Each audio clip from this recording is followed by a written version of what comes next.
The phone rang at 7:12 a.m., not a second before, not a second after.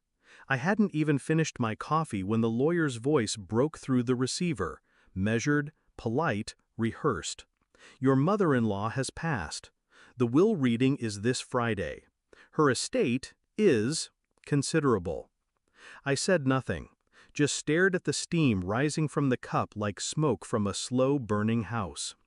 She hadn't called me in months, didn't ask about the kids, didn't ask about the business, didn't ask about me. Now suddenly I was being summoned. I arrived early, black tie, clean shave, still wearing the watch she gave me for our 10th anniversary, before it all went silent.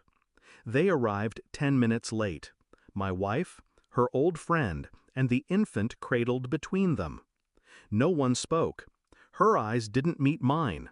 His stayed there, locked, defiant, prepared. The baby yawned, and I felt my heart stop. It wasn't the timing, it wasn't the audacity, it was the nose. My mother-in-law's nose. But not my blood. I blinked, and the world began to sharpen like a blade being pulled from a sheath.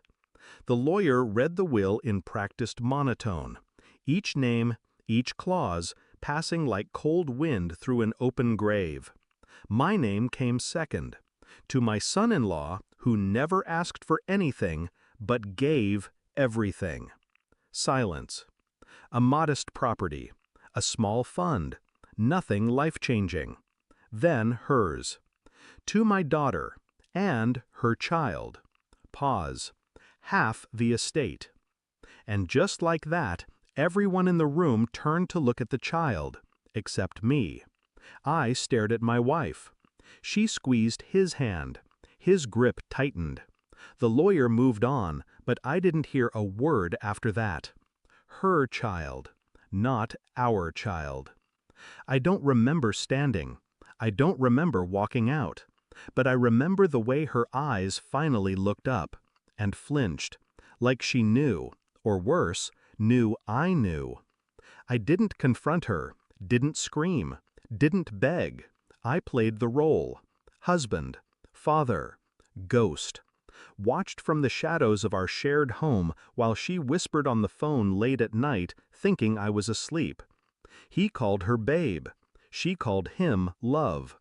The child cried in the other room, and she said, "Let him think it's his, for now."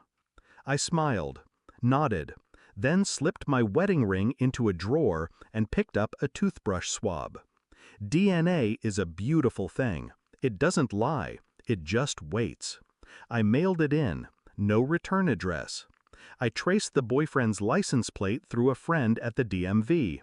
3 states over. A registered nurse. No criminal record. No shame either. I installed a second camera near the nursery. Not to watch the baby, to watch her. Every time she held him, she smiled differently. Not like a mother, like a woman who'd won. The envelope came on a Tuesday, plain, white, unmarked. Inside, 2 lines and a percentage. Probability of paternity, 0%. I held it in my hand for exactly 12 seconds. Then I placed it in a folder and sealed it. No rage, no shaking, just cold alignment.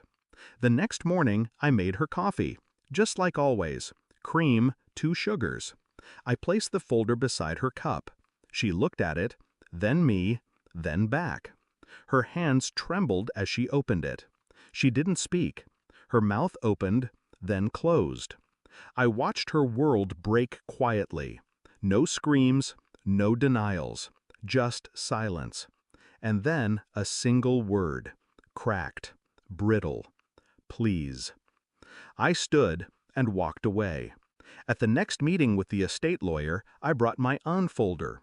Inside, the paternity results, and a notarized document, a new will. I had been granted partial executor rights. Turns out her mother never trusted her either. She'd made contingency clauses, rare but legal.